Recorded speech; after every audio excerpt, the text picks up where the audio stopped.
최영진 발표자께서 진행하도록 하겠습니다. 시간 딱 3분일 때 마무리되는 거 부탁드리고요. 네, 누를게요. 여기다 보세요.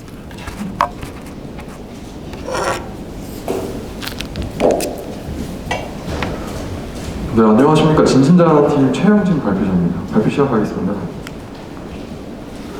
네, 제가 제안하는 솔루션은 그 위반 건축물의 관리 솔루션인데요. 이제 제천 스포츠센터 혹시 화재 사건 아십니까? 이 사건도 그 위반 건축물로 그러니까 불법 증축과 관련해서 사건이 일어난 것이고요. 뭐 세종병원 화재, 이것도 뭐 병원에 스프링클러가 설치되어 있지 않고, 그리고 뭐 비가림막 때문에 바람이 통하지 않아서 화재가 안에서 더 크게 발생했다. 뭐 다음 광주광역시 서구 치평도 클럽 붕괴 사건이고요. 이것도 불법 증축에 의한 사건입니다. 그리고 광주광역시 이제 화정 아이파크 무너지는 사건인데요. 이것도 뭐 불법 공사 때문에 일어난 사건이고요. 또 가장 최근에 이태원 압사 사고도 이 해밀턴 호텔의 그 불법 증축물 관련해서 사건이 더 커졌다, 이렇게 의견이 있습니다. 그래서 우측 보시면은 저 빨간색 벽으로 된 것도 원래 불법 증축인데요. 위에 막혀있지 않아서 철거 명령을 안 내렸답니다. 그래서 저것 때문에 골목이 더 좁아져서 사람들 압사에 좀 더 영향을 미쳤다, 그런 것이고요. 이제 가장 큰 원인은 이행강제금에 대해서 부여를 했지만 그 이행강제금을 내면서 이제 시정 조치를 하지 않아서 이제 불법 증축물이 계속 남아있는 겁니다. 이제 구로구에서 31개의 시정 명령을 21년도에 내렸었습니다. 근데 22년도에 다시 내렸는데 31개의 목록이 그대로 유지되어 있는 것을 보시면은 21년도에 공고문을 보냈지만 22년까지도 시정 조치가 일어나지 않은 것을 볼 수 있습니다. 그래서 이제 일반인들도 잘 모르는데 이제 위반 건축물이란 이런 테라스 위에 천장을 막는 것도 불법 건축물이고요. 그리고 이제 컨테이너를 설치하는 것도 시에 뭐 구나 시에 신고를 하지 않고 그냥 놔두는 것도 불법입니다. 일단 위반 건축물 행정 처리 절차인데요. 일단 불법 건축물을 적발을 하고 사전에 통지를 합니다. 그리고 한 번 더 통지를 하고 이제 시정 촉구를 하는데 이 시정 촉구에도 이제 시정이 되지 않으면 이제 이해 강제금을 부과해서 행정 집행을 하는 순서입니다. 이게 서울시에서 발표한 이제 위반 건축물 통계인데요. 이 그래프를 보시면은 그렇게 수정된 사람들이 없이 뭐 375개에서 321개, 320개, 311개, 229개 이렇게 시정 명령을 내렸음에도 시정 조치가 되는 건축물들이 그렇게 많지 않습니다. 그리고 이제 이행강제금 통계인데요. 이제 이행강제금이 계산하는 방법이 있습니다. 이제 현행법상 건축물 시가총액의 50% 범위에서 이제 정하는 금액을 부과하는 건데요. 뭐 1억 원인 33평 기준에 33제곱미터 건물에서 이제 1평 3.3%를 이제 증축했다면은 이제 1평의 시가 표준액인 100만 원을 50% 이하로 부과합니다. 뭐 50만 원, 뭐 30만 원 이렇게. 근데 이태원 청사 이제 해밀턴 호텔은 강제금을 납부한 게 5억 원입니다. 5억 원. 근데 이 5억 원을 내면서도 호텔이 이익을 가져갈 수 있어서 이 이행 강제금 5억 원을 내고 불법 증축을 시정하지 않는 것입니다. 그래서 제가 생각했을 때 이 위반 건축물을 좀 건드릴 수 있는 솔루션은 이제 처음에 적발하는 방법과 이제 이행 강제금을 부과하는 방법인데, 이제 이행 강제금 부과 방법은 정부에서 얘기하기를 이행 강제금의 금액을 올리는 쪽으로 얘기를 계속 하더라고요. 그래서 저는 이제 적발하는 방법에 대해서 솔루션을 제공하면 재밌을 것 같다 생각해서 이제 적발하는 것에 솔루션을 제안하게 됐습니다. 이제 기존에는 이제 신문고를 통해서 사람들이 사진을 찍어서 올리면은 이제 거기서 검토를 하고 현장으로 전문가가 나가서 이제 점검을 하는 방식인데, 이제 제가 생각하는 새로운 솔루션은 그냥 일반 시민들이 건축물 사진을 찍는 겁니다. 뭐 본인이 뭐 밥을 먹다가도 뭐 식당이 예뻐서 안에서를 찍을 수도 있는 거고, 뭐 지나가다 건물이 예뻐서 찍을 수도 있고, 이런 데이터를 모아서 이제 신문고와 같은 역할을 할 수 있는 어플을 만드는 것인데요. 근데 여기서 가장 키포인트가 일반 시민들이 사진을 찍어서 올릴 때 내가 신고를 한다는 느낌을 주지 않는 것이라고 생각을 했습니다. 이게 본인들이 내가 신고를 해서 돈을 받기 위해서 사진을 찍어서 올리면은 그거는 뭐 일방향 소통이지, 양방향 소통이 되지 않는 것이라고 생각했습니다. 제가 생각하는 양방향 소통은 내가 그런 사진들을 찍어서 올렸을 때 구로구에서 여기는 불법 건축물일 수 있는데 내가 위반 건축물 아니고 더 괜찮은 건축물, 더 괜찮은 식당을 소개해 줄게, 이런 식으로 홍보를 계속 해주는 겁니다. 제가 말씀드린 구조고요. 근데 여기서 재밌는 게 이미지를 올리면 위치 기반 데이터를 얻을 수 있습니다. 근데 그 위치 기반 데이터가 집중되는 곳은 이제 사람이 많이 몰리는 곳으로 알 수 있는데요. 그러면은 사람이 많이 몰리는 곳은 뭐 미리 안전 조치를 할 수 있는 그런 데이터도 얻을 수 있고, 그리고 축적된 데이터를 뭐 일반 사람들이 찍는 거를 떠나서 머신러닝을 통해서 뭐 CCTV나 블랙박스 영상으로도 이미지를 캡처해서 그런 데이터를 얻을 수 있다고 생각을 합니다. 이제 관리 솔루션인데요. 위반 건축물로 판결이 났으면은 뭐 시정 조치가 되는 건축물이 있고 시정 조치가 되지 않는 건축물들이 있지 않습니까? 그럼 시정 조치가 되지 않는 거는 이제 뭐 기존의 이행강제금보다 조금 더 높은 금액을 부여를 하고, 그리고 추가적으로 건축물에다가 이제 표시를 하는 겁니다. 이 건축물은 위반 건축물이다.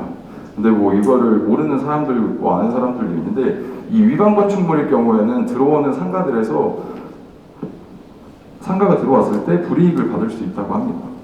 그리고 만약에 시정 조치가 이행이 돼서 뭐 제대로 고쳐지면은 뭐 착한 건축물 표시를 해줘서 뭐 지자체적으로 홍보를 해준다거나 그런 걸로 가면은 좋지 않을까 생각을 합니다. 제가 이 솔루션을 뭐 기대 효과를 했는데, 이제 구로구 구청장님이 공약으로 내신 것들 중에서 이 위반 건축물 솔루션을 통해서 해결할 수 있는 것들이 좀 있어서 이렇게 예치를 시켜봤습니다.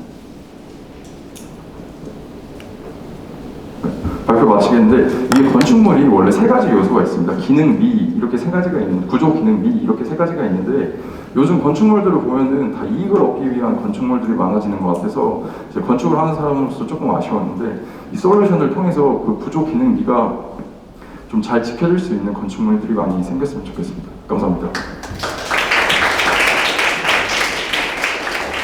네, 위반 건축물 관리 솔루션이라는 아이디어를 제안 주셨는데요. 혹시 질문 있으신 위원님들 계시면 제가 마이크를 전달드리도록 하겠습니다.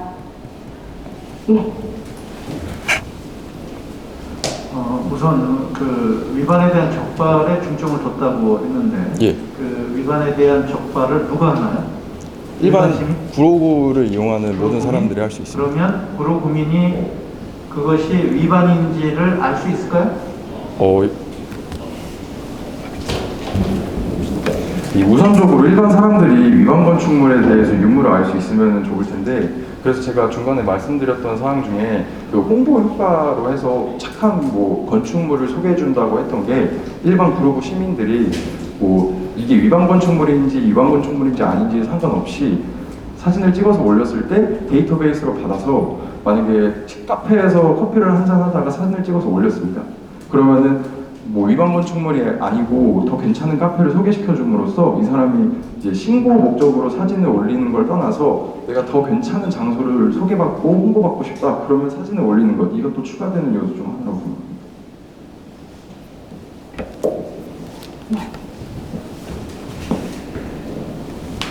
네, 저는 그냥 의견을 좀 드릴게요. 아까 좀 구체화됐으면 좋겠다고 생각하는데, 예를 들면 사진 정보 가지고 위치 정보 해서 많은 데이터가 모이면 그것의 위험성에 대한 부분들을, 그러니까 불법을 뭐 시정하든 안 하든 이것이 위험하다라고 하는 것들을 데이터를 집계해서 관리할 수 있도록 그런 관리적인 효과도 좀 있을 것 같고요. 예. 두 번째는 그 아까 얘기하신 건데, 결국은 뭐냐면 이런 거죠. 건물이 무너졌던 어떤 곳에 아파트를 새로 졌는데 그 아파트에 들어가는 사람은 예전에 그런 기록이 있었던 걸 모르죠. 예.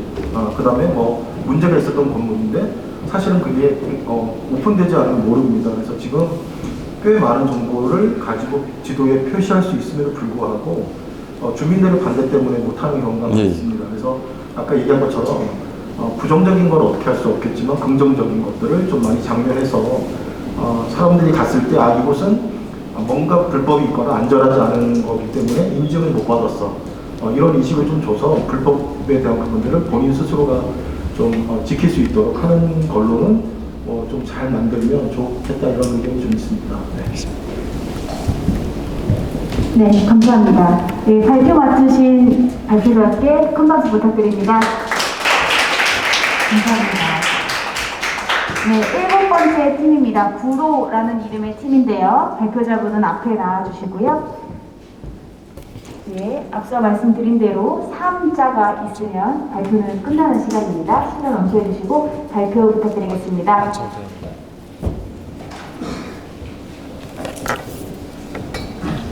네, 안녕하세요.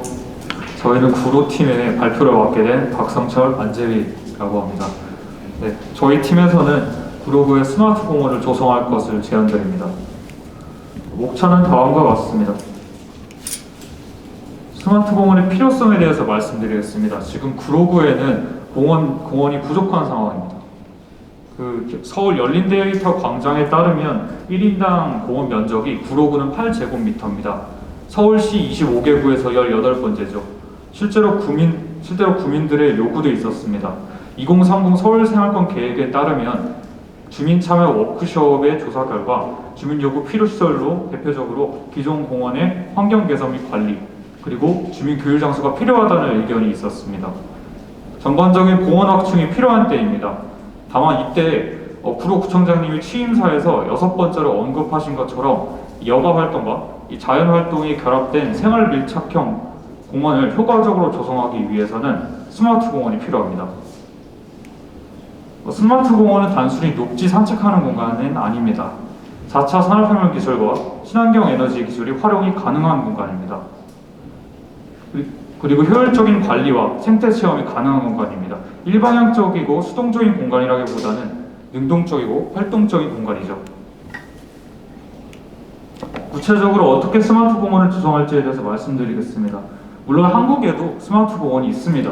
대표적으로 최초로 조성이 된 대구 국채보상운동 기념공원이 있습니다. IOTC 공원이라고 불리죠. 하지만 한국교경학회 연구에 따르면 스마트 공원에 대한 시민들의 인식은 낮습니다.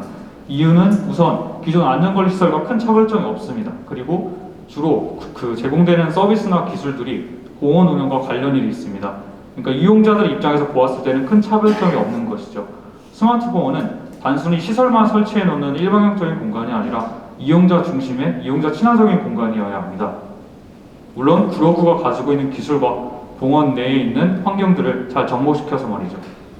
이에 대해서 구체적으로 말씀드리겠습니다.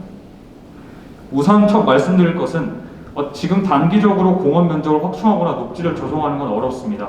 그렇다면 현실적으로는 기존에 정비가 필요한 공원에 대해서 기술을 적용해서 테스트베드로 삼아서 스마트 공원을 활성화시켜야 합니다. 대표적으로 저희가 뽑은 공원은 온수도시 자연공원입니다.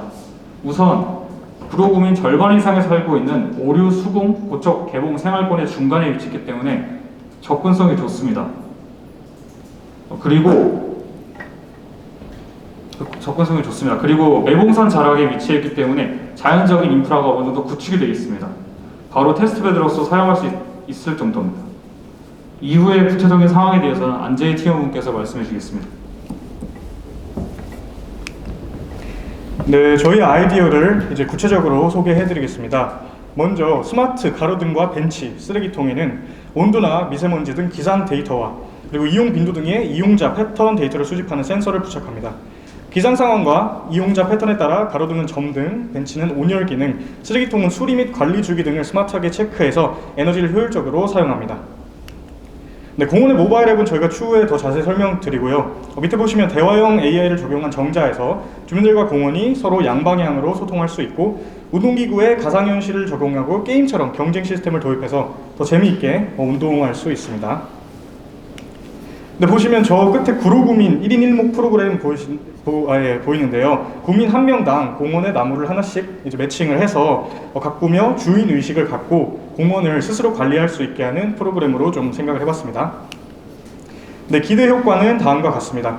구민 삶의 질을 향상시키며 주민 교류 및 재미 요소를 통해 생활 밀착형 공원으로 거듭날 수 있습니다. 수집된 데이터를 이용하면 공원 관리에도 효율적이고 친환경 공원 운영이 가능합니다.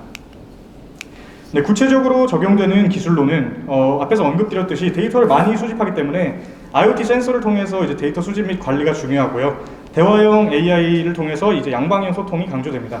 태양광 에너지 발전 기술은 친환경 공원에 중요합니다. 저희가 강조드린 양방향 소통의 핵심 창구로서 공원의 모든 것을 하나로 통합하는 모바일 앱이 활용될 수 있습니다.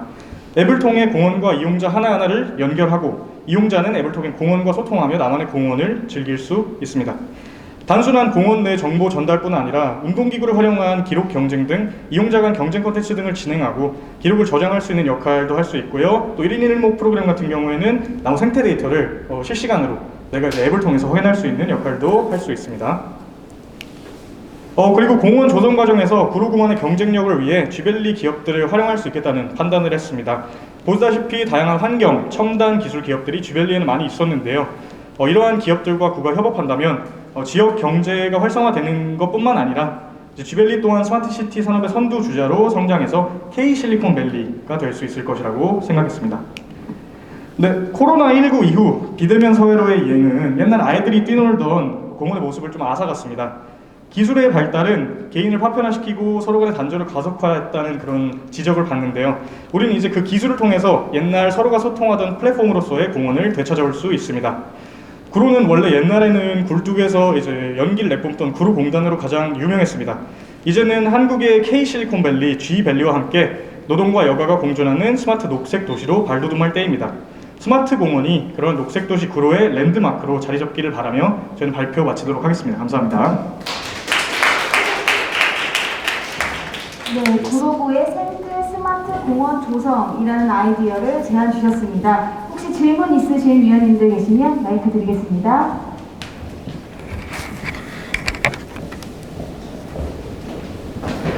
생태공원이라고 하는, 스마트공원이라고 하는 건 상당히 좋은 아이디어인 것 같아요. 그 스마트공원을, 스마트공원 자체하는 아이템들이나 기능들을 좀 리스트업을 했지 않습니까? 하나 이게 우선 구슬들만 있죠, 사실은. 그걸 떼야 되잖아요. 그러면 우리가 테마파크처럼 테마파크를 뭔가 만들어야만 좀 더 유인 요소가 더 클 것 같아요. 그렇다고 한다면 앞으로 이 어떤 스토리를 만들어낼 수 있는 것들을 하시려고 하면 누구와 협업하시죠? 혹은 어떻게 진행하실지 한번 여쭤봐도 될까요?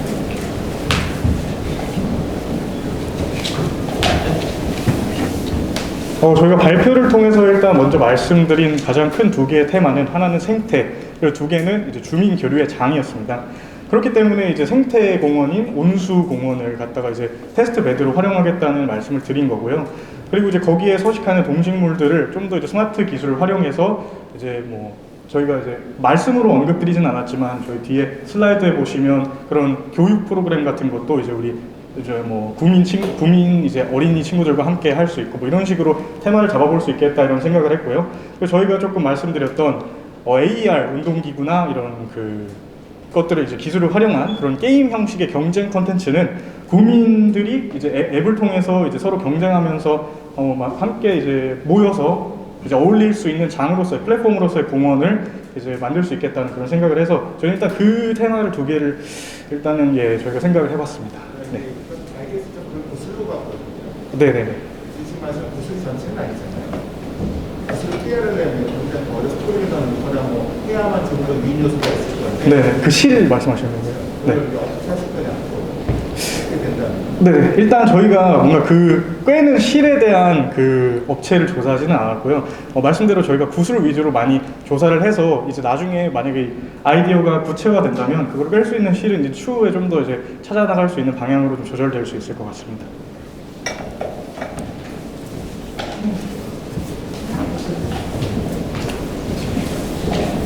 네, 아이디어 생각해야 좀 많이 하셨을 것 같은데요.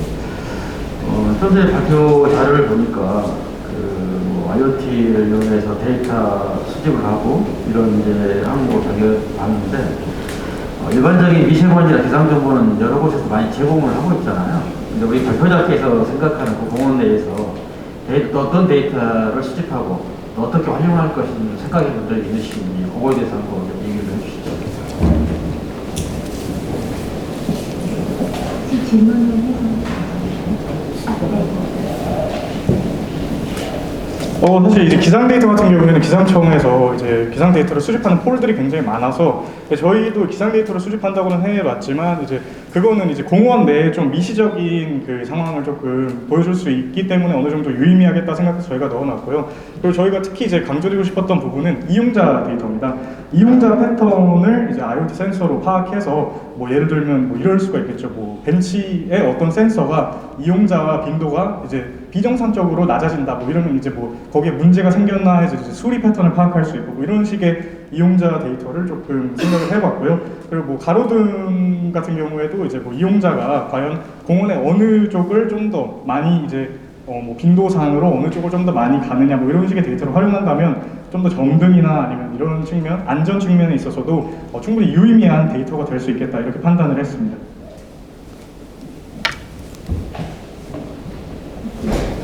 시간이 많이 가서 저는 일단 스마트 공원이라고 하는 부분에 대해서 조금 확장을 했으면 좋겠어요. 사고의 확장이 좀 되어서 아까 그 문제 지적한 것처럼 구로구가 다른 구에 비해서 상당히 공원이 적다. 1인당 면적이. 그럼 어떻게 물리적인 공간을 넓혀줄 건가? 그럼 건물 내에 할 건가? 옥상에다가 조성할 건가? 뭐 이런 이제 부분을 스마트 기술과 좀 연결하는 아이디어가 향후에 좀 추가되면 좋을 것 같고요.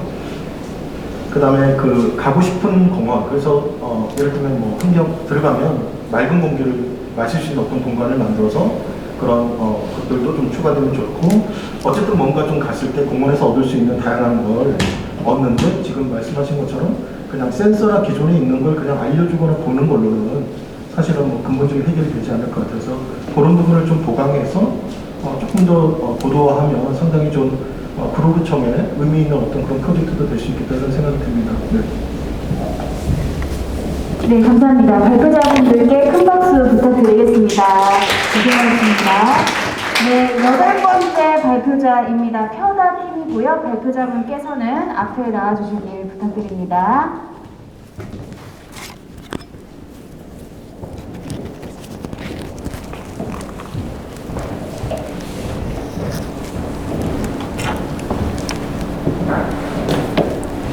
우산 쓰레기 걱정 없는 구로의 꿈을 펴다팀의 발표를 시작하겠습니다.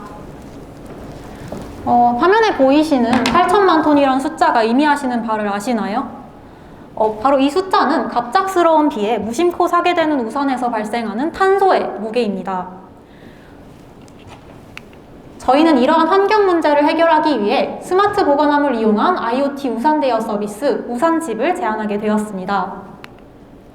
먼저 저희의 서비스에 대해 간단히 말씀드리자면 저희는 일회용 우산으로 발생하는 쓰레기 문제를 스마트 우산 공유 서비스 도입으로 해결하고자 합니다.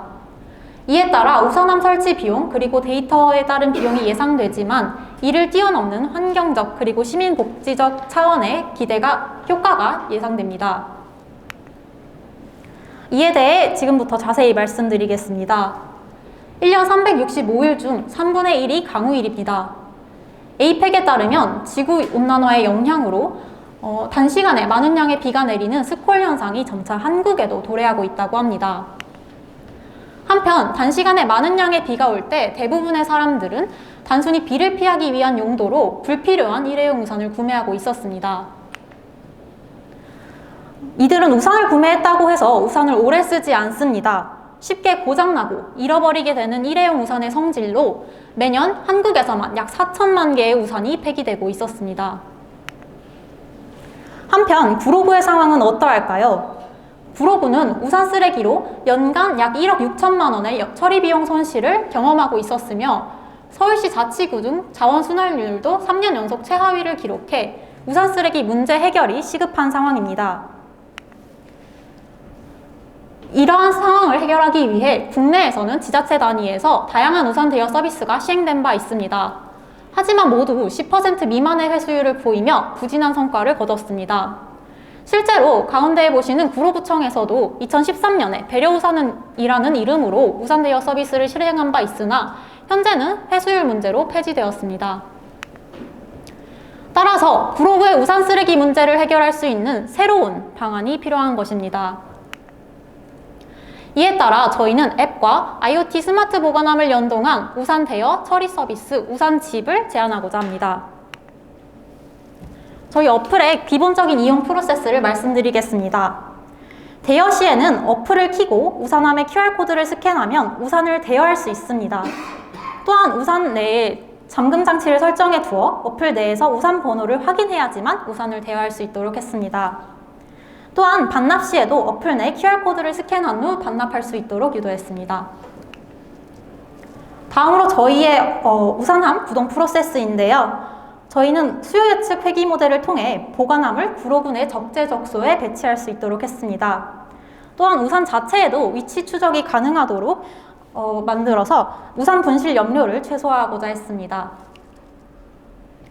이러한 저희 서비스를 이용하는 가격은 48시간에 800원으로 일회용 우산을 구매하는 것보다 약 7.5배 저렴합니다. 또한 시민들과 직접 접촉을 통해 제공되는 서비스이기 때문에 국민들이 실생활에서 보다 직접적인 차별성을 경험할 수 있다는 장점이 있습니다. 또한 타사와 저희 서비스의 차별점을 말씀드리자면 저희는 우산 제작 과정과 폐기 과정 모두에서 환경을 고려해 친환경 소재를 사용했습니다. 또한 무인기기 서비스이기 때문에 별도의 관리 인력이 필요 없어 즉시 대여, 즉시 반납의 형태로 편리하다는 장점이 있습니다. 이에 대한 세부 시행 방법을 말씀드리면 저희는 유동인구가 많은 구로동의 지하철역 중심으로 시작하여 점차 개봉동, 신도림 등 동으로 회귀 모델을 사용하여 구로구 전체로 확장할 예정입니다.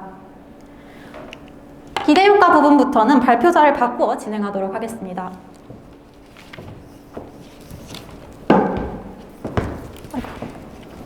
네, 기대효과 부분 발표드리겠습니다. 저희가 우산집 구로구를 도입 때 궁극적으로 추구하는 목표는 구로구청장님의 현직 구청장님의 공약이기도 합니다. 스마트 공공서비스 확대를 꾀할 수 있는데요. 네, 스마트 공공서비스 우산집 도입으로 미래경제중심 친환경 스마트 도시 구로구를 구현해내는 것입니다. 네, 저희는 5가지 기대 효과에 대해서 고민을 해봤습니다. 먼저 강조해도 지나치지 않는 ESG 가치 실현입니다. 공유 우산 10회 이용에 6,920g의 탄소 절감 효과가 있습니다. 이는 30년생 소나무 한 그루의 탄소 절감 효과를 말할 수 있습니다. 그리고 저희는 무료 서비스가 아니라 한 800원 정도의 이제 대여 수익을 창출해낼 수 있는데요. 우천시 보관함 한 대당 우산이 50개 들어갔을 때 네, 기대 수익은 1년간 460만 원의 기대 수익을 예상합니다. 만약 10대가 도입하면 4,600만 원의 기대 수익을 예상하고요. 저희가 예산 정책을 실행할 때 항상 그 예산을 쓰는 것만 생각했는데 이 세출도 네, 발생한다는 점 말씀드리고 싶습니다. 특히 우산 소지에 대한 불편함을 개선할 수 있는 시민 복지를 제공할 수 있고요. 저희가 우산집 서비스 모델을 생각할 때 한 가지 어떤 정책을 가지고 여러 가지 가치를 창출할 수 없을까에 대한 고민을 했습니다. 그게 바로 구로구의 자원순환율을 높여보자 하는 거고요. 구로구 안에는 우산수리 공공센터가 없다는 현실을 알았습니다. 네, 우산 공공수리 서비스를 제공하면서 일자리 창출하는 부분도 네, 얻을 수 있을 거라고 기대하고 있습니다. 네, 마지막 다음 기대 효과는 저는 개인적으로 우산을 한번 수리하거나 네, 그렇게 사용해본 적이 없는 사람입니다. 네, 근데 앞으로 이 우산집이 도입되면 우산을 사는 것이 아니라 지구의 환경을 위해 빌려 쓰는 것이라는 인식을 시민사회에 전환시킬 수 있을 것이라고 기대하고요. 마지막으로 우선은 보여지는 것처럼 다양한 디자인이 가능합니다. 구로구 내 다양한 사업 및 정책과 관련해서 홍보 효과의 극대화도 가능할 것으로 보입니다. 네, 비 오는 날 당신에게 필요한 모든 것을 우산집에 담았습니다. 스마트 구로의 이미지와 함께 환경도 지키고 일자리 창출까지 책임지는 일석삼조 3마리 토끼를 잡는 스마트 공공서비스 우산집입니다. 네, 우산 쓰레기 걱정 없는 스마트 구로의 꿈을 펴기 위해 우산집이 함께하겠습니다. 감사합니다. 네, 감사합니다. 우산 쓰레기 걱정 없는 구로구를 위한 스마트 우산 공유 서비스 우산집 아이디어를 제안해 주셨는데요. 질문 있으신 위원님께 마이크 드리도록 하겠습니다. 앱에 대해서 제안을 해주셨는데요. 네. 설계도 어느 정도 돼 있는 것 같은데 혹시 개발자하고는 좀 이야기 좀 나눠보셨어요? 이미 이 문제를 가지고 문제의식을 갖고 있는 청년 스타트업 팀이 있습니다. 예. 네. 예, 알겠습니다. 요새 그 환경 문제가 워낙 크죠. 네. 그래서 EU 쪽에서 유럽 쪽에서는 친환경제 얘기를 많이 해요. 내가 볼 때 우산 폐기물이 많은 이유 중에 하나는 우산이 그 내구성을 없게 만들기 때문에 그럴 것 같아요. 이런 우산 공유를 하게 된다면 우산에 대한 내구도를 상당히 높여서 친환경제 같은 것들도 전체 사이클을 맞춰서 할 수 있는 좋은 조건이 될 것 같아요. 감사합니다. 그렇다고 한다면 비용에 대한 고민이 있어야 돼요. 앱에 대한 비용뿐만이 아니라 이 우산 튼튼해야 되거든요. 네, 그래서 맞습니다. 아까 여기다 IoT 센서나 이렇게 위치 추적한다라고 하는 그 비용에 대한 고민이 필요해요. 그래서 향후에 어느 정도 비용이 들지, 또 이것을 좀 타당하기 위해서는 적어도 서울이나 경기권까지 확대되어야만 좀 이게 프로세스들이, 물류들이 좀 이동할 수 있거든요. 거기까지 한 생각을 확대해 주시면 좋겠다, 그런 생각이 듭니다. 그거에 대한 답변은 네. 비용 측면에서 저희가 고민하는 바가 있는데 비용 측면에서 저희가 상담을 한 결과 보관함 한 대당 약 1,000만 원이고 해당 보관함에 우산 한 50대까지 해서 약 1,000만 원 정도의 비용이 예상된다고 합니다. 따라서 한 10대 기준으로 했을 때 8,000만 원 정도의 공급이 가능할 것으로 예상되었습니다.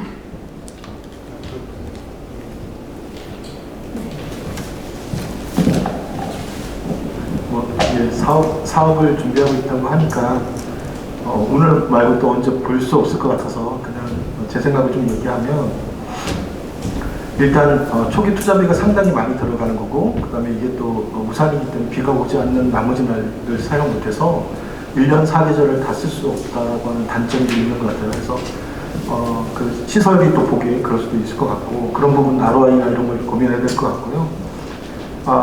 ESG나 이런 걸 결국은 뭐냐면 시민의식도 구체하고 환경을 지킨다는 어떤 그런 자부심도 주는 그런 캠페인도 병행돼야 될 것 같고, 더군다나 우산에 대해서는 조금 고급화하고 그런 걸 또 반납화, 아까 얘기한 것처럼 800원이 아니라 예를 들면 대여할 때는 한 3,000원 정도를 가져가고 반납하면 2,200원을 돌려주는, 차라리 그런 방식이 더 효과적일 수도 있다는 생각이 좀 들고요. 그 다음에 집에, 저 같은 경우도 집에 우산이 한 30개 되는 것 같아요. 근데 왜 말아주냐면 자꾸 선물을 줘요. 우산을 그냥. 그러니까 참 쌓아놓다 보니까 많은데, 그럼 내가 갖고 있는 우산을 가져가면 뭐 그런 것들도 사실은 뭐 공유의 경제처럼 하는 아이디어를 추가해서 조금은 현실적으로 그렇게 좀 해보는 것도 좋을 것 같습니다. 네. 감사합니다. 네, 감사합니다. 발표해주신 발표자분께 큰 박수 부탁드립니다. 네, 9번째 포지밸리 팀입니다. 발표자분께서는 앞으로 나와주시면 감사하겠습니다. 네. 어떤 걸 준비해야 될까요? 앞뒤. 네. 안녕하십니까. 포지밸리 김종우입니다. 쥐밸리는 정말 혼잡합니다. 또 사람이 많아 과밀합니다. 오늘 그 문제를 해결해 보겠습니다. 발표 순서입니다. 저희는 문제점을 발견하고 원인을 분석한 뒤 4차 산업 기술에 기반한 해결책과 그 기대 효과를 말씀드리겠습니다. 쥐밸리는 구로공단 시기보다 사업체 수는 30배, 근로자 수는 4배, 약 16만 명으로 증가해 거대 산업단지로 성장하였습니다. 그러나 지난 3년간 저는 출퇴근을 하면서 수많은 차량 혼잡과 인구 감소를 목격하였고, 이 문제는 다수가 경험한 객관적 사실이었습니다. 빠르면 2년 내로 쥐밸리는 신안산선이 개통하고 새 지식산업센터들이 문을 열 것입니다. 문제가 심화될 것임을 예측할 수 있습니다. 행정의 관점에서 더 큰 문제는 쥐밸리 내 근로자와 주변 거주자들이 문제의 심각성을 인지하고 있다는 것입니다. 앞서 제시한 두 가지 문제 중 차량 혼잡의 원인은 교통량과 단지는 도로에서 찾았습니다. 구로구는 서울 서남부의 관문으로 교통량이 많은 지역입니다. 통계에서도 보이듯 6월 1일 당시 유출입 교통량은 각각 45만 대와 38만 대에 달했습니다. 자체 설문조사에서도 쥐밸리의 차량 교통이 나쁜 이유로 많은 교통량이 지적되었습니다. 단지 내 도로도 주요 원인입니다. 사전에 보이듯 편도 1차로 좁은 지선도로가 존재하고 화물차가 도로를 점유하는 모습을 자주 볼 수 있기 때문입니다. 인구 과밀의 원인은 지하철 이용 인구와 단지 진입로 그리고 보행로에서 찾았습니다. 쥐벨리 인근 세 곳의 역에서는 일평균 약 18만 명이 승하차하고 있습니다.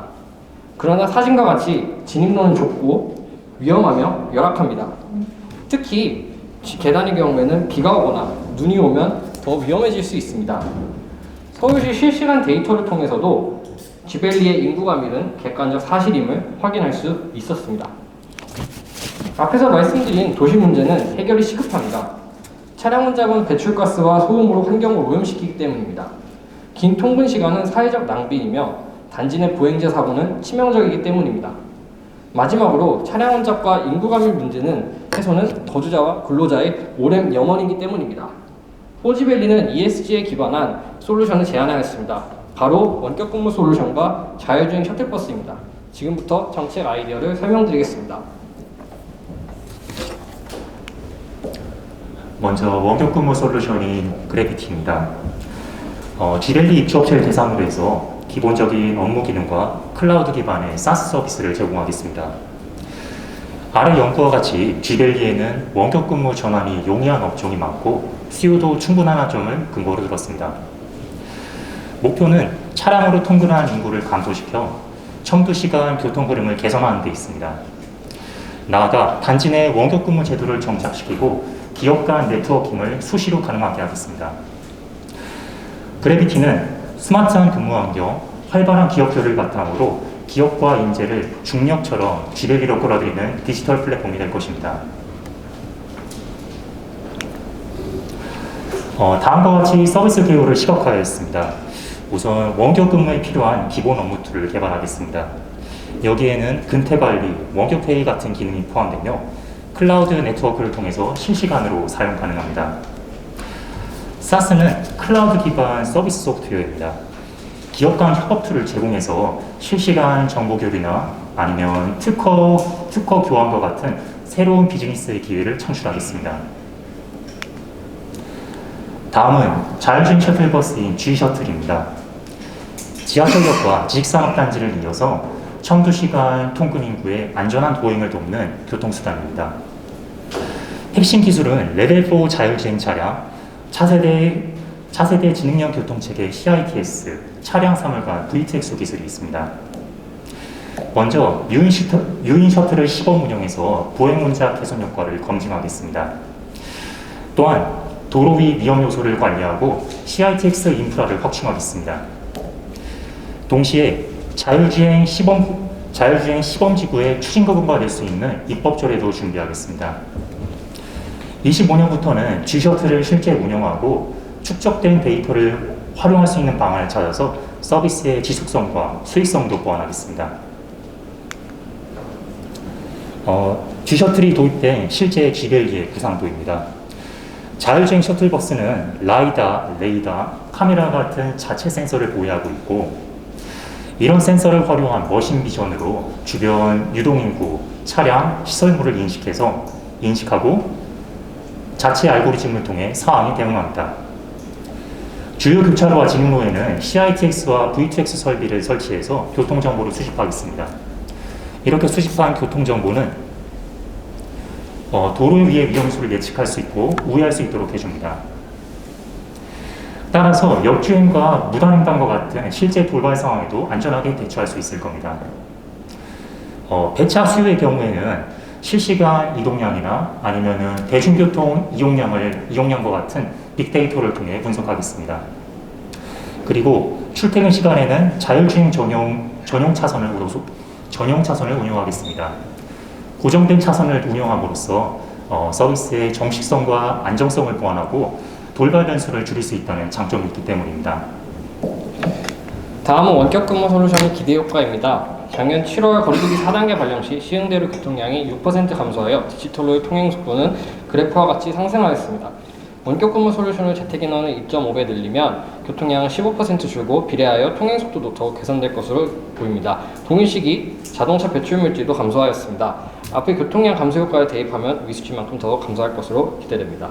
기업과 인재 유출을 막을 수 있습니다. 원격 근무는 인력 유치와 이직 감소 효과가 있기 때문입니다. 구로구에서 계획 중인 4차 산업형 청년취업사관학교 수료생들이 차원을 그치지 않고 안정적으로 사업을 영위하는 데도 도움이 될 것입니다. 다음은 자율주행 셔틀버스의 기대 효과입니다. 교통사고 분석 시스템에 의하면 차대 사람 사고가 있었습니다. 자율주행 셔틀버스는 궁극적으로 사고를 제로화할 것입니다.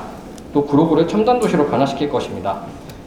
사물인터넷 시증자지로 거듭남으로써 구로구의 관심사인 IoT 산업을 진흥시킬 수 있습니다. 마지막으로 이와 같이 저희는 발표를 마무리하도록 하겠습니다. 이상입니다. 네, 지벨리 원격 근무 솔루션 앤드 자율주행 셔틀버스 아이디어를 제안 주셨습니다. 혹시 질문 있으신 위원님들께서는 제가 마이크를 전달 드리도록 하겠습니다.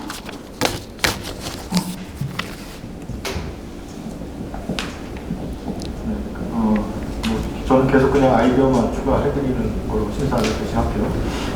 일단 문제의식은 상당히 좋고 그 위해서 꼭 필요한 방법이다. 그런데 원격 근무는 구로에 있는 기업들, 지벨리 기업들은 영세하거나 이런 인프라 관리가 되어 있지 않기 때문에 실제로 대기업처럼 할 수 없는 그런 부분이 좀 있어요.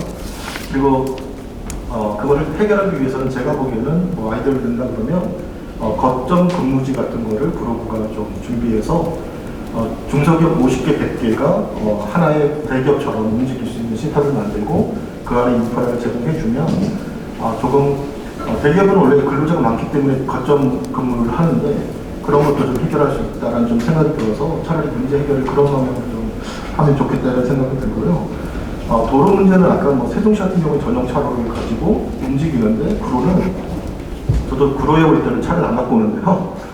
들어오거나 가보니 너무 힘들어요. 그죠? 안에서도 힘들지만. 그래서 그런 연계가 다 엉켰기 때문에 이거는 쉽게 해결할 수 있는 방법이 아니어서, 아까 말씀드린 거점 근무 이런 제도나 어쨌든 그런 방법들을 좀 고려해서 한다 그러면 두 가지가 좀 해결되지 않을까 그런 생각입니다.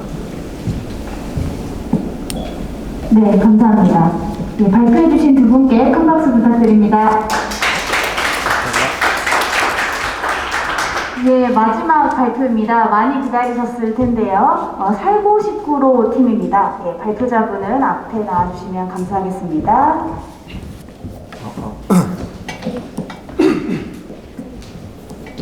네, 안녕하십니까. 살고 싶구로 팀 팀장 강명구입니다. 저희는 구로구에 범죄에 초점을 두고 정책을 제안하고자 합니다. 제가 설명드릴 순서입니다. 우선 저희 아이디어에 대해 대략적으로 설명을 드리고 왜 해당 아이디어가 나왔는지 말씀드리고 그래서 어떤 정책을 말씀드릴 건지 설명하겠습니다. 먼저 저희 아이디어에 대한 큰 그림을 그려보겠습니다. 우선 저희가 초점을 둔 문제는 구로구 내 범죄입니다. 또 구로구 경찰서 데이터를 이용해서 또 인공지능 기술을 적용할 것입니다. 특히 많은 사람들이 이용할 수 있도록 온라인 플랫폼을 구축할 것입니다. 저는 4차 산업혁명 시대라고 해서 꼭 하늘에 드론이 날아다니고 로봇이 사람들을 도울 필요는 없다고 생각을 합니다. 실제 사람들이 겪고 있는 문제를 정말 잘 해결하는 거야말로 기술이 가져야 하는 방향성이라고 생각합니다. 이런 관점에서 저희의 정책은 모바일 하나로 구로구 내 많은 시민들이 범죄에 대한 고민을 덜 수 있는 그런 서비스라고 할 수 있겠습니다. 그렇다면 저희가 왜 범죄라는 이슈를 들고 나왔을까요? 구로구 경진대에서 이런 말씀을 드리는 게 조심스럽긴 하지만 구로구는 결코 범죄 안전지대가 아니라고 생각을 했습니다. 오른쪽 자료 같은 경우에는 서울시 행정동 단위로 분석을 한 서울시 범죄지도인데 구로구 같은 경우에 살인, 강도, 방화, 폭력에 가장 높은 수준을 보이고 있었습니다. 특히 구로구, 영등포구, 광학구에서 이 세 개의 구에서 이 8가지 범죄에 대해서 가장 높은 행정동을 가지고 있는 유일한 세 개의 구였습니다. 이러한 사실은 결코 우연은 아닐 거고 범죄에 취약한 지역이라고 말씀을 드릴 수 있을 것 같습니다. 실제로 저희가 이제 구로구 사는 친구나 그렇지 않은 친구들에게 구로구 가장 해결해야 할 문제가 뭐냐고 물어봤을 때 모두 하나같이 위험한 지역이 너무 많다라는 얘기를 해주었습니다. 그래서 사람들은 어떻게 범죄에 대응을 하고 있을까요? 사건이 심각한 경우에 바로 경찰에 신고를 할 수도 있겠지만 그렇지 않은 경우도 굉장히 많을 겁니다. 이제 서울시에서 진행한 서울시 여성 4,000명을 대상으로 조사를 한 결과 무려 70%에 달하는 인원들이 사건을 겪고도 아무런 대응을 하지 않았다고 합니다. 그 이후로 처벌의 불확실성과 어떻게 대응할지 몰라서를 그 이유를 꼽았습니다. 아래에 보이는 자료를 보시면 실제로 경찰청에서 운영하는 폴키아라는 서비스입니다. 해당 서비스로는 피해자를 위한 여러 지원 제도나 여러 권리를 파악할 수 있지만 실제 나에게 필요한 정보가 있을지 없을지는 찾기 어려울 겁니다. 사실 해당 어플은 오른쪽에 보이는 자료집을 단순히 어플로 옮긴 것에 불과합니다. 저희는 이러한 문제를 데이터와 기술로 해결할 수 있을 거라 생각을 했습니다. 경찰서 내 데이터를 이용하고 인공지능을 적용한다면 충분히 해결할 수 있을 겁니다. 특히 범죄라는 게 사람들의 인식이 강하기 때문에 이를 최첨단의 기술로 해결을 한다면 구로구청장의 공약과 같이 안전하고 건강한 구로, 그리고 지역 문제를 기술로서 해결, 이 두 가지를 모두 잡을 수 있을 겁니다. 어떻게 보면 저희 정책의 가장 큰 차별점이라고 할 수 있는 게 경찰서는 이미 구축되어 있는 대규모 데이터를 활용할 수 있다는 점입니다. 진술을 하면서 작성하게 되는 여러 데이터들과 실제로 이제 경찰분들이 자신들의 보고서를 쓸 때 사용하는 킥스라는 사이트에 있는 데이터를 포함할 것입니다. 해당 데이터를 이용하기 위해서는 무엇보다 개인정보 보호가 필수일 텐데요. 저희는 다양한 개인정보 비식별화 방법을 이용을 해서 어떠한 경우에도 사건으로부터 개인을 특정짓지 못하도록 할 것입니다. 특히 요즘 인공지능에서 가장 활발히 사용되는 자연어처에서 가장 활발히 사용되고 있는 트랜스포머라는 구조를 이용해서 이제 진술 데이터의 특징을 뽑아내서 사건 데이터와 관계를 구해낼 것입니다. 특히 이제 셀프 슈퍼바이즈 러닝이라는 기법을 이용을 하는데 이를 간단하게 설명하면은 인공지능의 이제 성능을 우리의 데이터에 맞춰서 계속 성능을 끌어올리는 작업이라고 생각하시면 될 것 같습니다. 이제 플랫폼을 운영하면서 굉장히 많은 유저의 데이터가 쌓일 것인데 이를 다시 인공지능 학습을 하는데 사용을 해서 하나의 선순환 구조를 만들어서 서비스의 지속 가능성을 꾀할 것입니다. 이제 해당 페이지는 저희가 한번 예상 페이지를 만들어 본 것인데요. 예를 들어 질문 기반 서비스 같은 경우에는 챗봇 형태로 만들어서 바로 질문을 입력을 하면 그에 대한 답변을 얻을 수 있고 또 추가적인 내가 그 사용자가 다음 절차를 할 수 있는 것들을 보여줄 것이고요. 진술 기반 서비스 같은 경우에는 처벌 가능성이라든지 아니면 사건의 예상 진행 과정 등을 결과를 보여주면서 유사 사례까지 볼 수 있게 하고 또 필요한 경우에는 맞춤 변호사를 매칭해 준다거나 아니면 나와 이미 굉장히 유사한 사건을 경험한 이제 다른 유저에게 매칭을 해서 직접 소통할 수 있도록 할 것입니다. 특히 플랫폼 서비스인 만큼 가장 최근에 다른 사람이 어떤 사건을 겪고 있는지나 그들과 직접 소통할 수 있는 창구도 마련해 줄 것입니다. 사실 해당 저희 정책을 실행하면서 여러 가지 해결해야 될 부분이 있을 텐데요. 일단 구축 난이도가 사실 쉽지는 않을 겁니다. 그런데 이미 많은 기업에서 그리고 많은 장소에서 인공지능을 활발히 사용하고 있다는 것을 감안을 한다면 사실 오히려 다른 4차 산업 기술보다는 훨씬 더 현실적인 솔루션이 될 것이라고 생각을 합니다. 또한 어떻게 보면 이제 범죄를 대응하는 서비스이기 때문에 범죄율 자체를 낮추는 데는 어느 정도 효과적이지 않을 수 있다라는 생각을 할 수 있을 텐데 반대로 저희 이제 플랫폼에 생긴 데이터를 경찰 쪽에서 이용을 한다면 어떠한 경우에 사람들이 이제 사건을 겪었음에도 신고를 하고 있지 않은지를 파악을 해서 선제적으로 대응을 할 수 있을 겁니다. 그래서 저희 계획은 이렇습니다. 우선 단기적으로는 해당 서비스가 제대로 굴러가도록 구축을 하고 이제 구로구 이미지를 혁신하는 것을 첫 번째 목표로 하고 그 위에는 플랫폼 기업으로서 수익을 마련할 수 있는 여러 서비스들을 구축을 할 겁니다. 그 이후에는 다른 지역으로 확장을 한다거나 아니면 심지어 다른 범죄가 우리나라에서만 일어나는 건 아니기 때문에 해외까지 수출하는 것을 목표로 잡고 있습니다. 목표가 원대한 만큼 애초에 처음 서비스를 계획할 때 그 확장성을 고려하고 그 스페시피케이션을 구체화해야 될 것입니다. 지난 6주간 경진대에 참여하면서 정말 많은 것을 배우고 느꼈습니다. 이 자리를 빌어서 감사하다는 말씀 드리면서 발표 마치겠습니다. 감사합니다. 네, 인공지능 기반 구로군의 범죄 대응 플랫폼이라는 아이디어를 제안해 주셨는데요. 혹시 질문 있으시면 제가 위원님께 마이크를 전달드리도록 하겠습니다.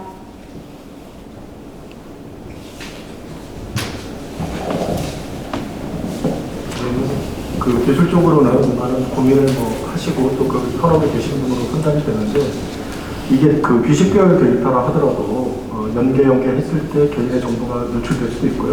그래서 지금 이야기하신 건 법률 서비스하고도 민감하게 좀 되어 있는 거라서 그런 거에 대한 접근하고, 그 다음에 그 지금 얘기하신 게 제가 보기엔 구현하려면 상당히 어렵습니다. 네, 그래서 조금 현실적으로 좀 이야기한다면 차라리 그냥 법률 정보를 사례 위주로 그냥 유사한 것들을 제공하는 간편한 거를 인공지능에서 그냥 자유로 처리해서 그냥 찾아내는 모델을 만드는 게 더 현실적이지 않을까? 네, 그런 정도 생각하고 있습니다.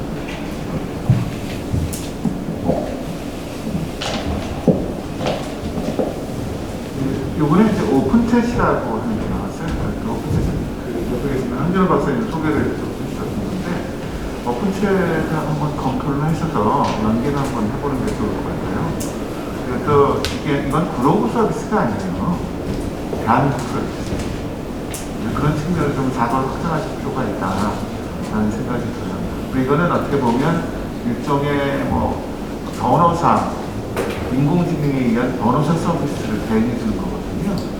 그런 측면에서 한번 컴플라이언스, 법률 위반 여지가 없는지에 대한 것을 한번 검토가 필요할 것 같아요. 그러니까 무료로 하는 건 괜찮은데, 유료로 하게 되면 그 변호사법 위반의 소지가 좀 있을 수 있어요. 근데 이제 아까 얘기했던 오픈챗을 해서 그다음 법이나 법률 조항이나 혹은 여러 가지 한다라고 한다면 현재는 어느 정도 가능할 거다라는 생각은 듭니다. 네, 감사합니다. 혹시 다른 데 없으시면 좀 답변을 드려도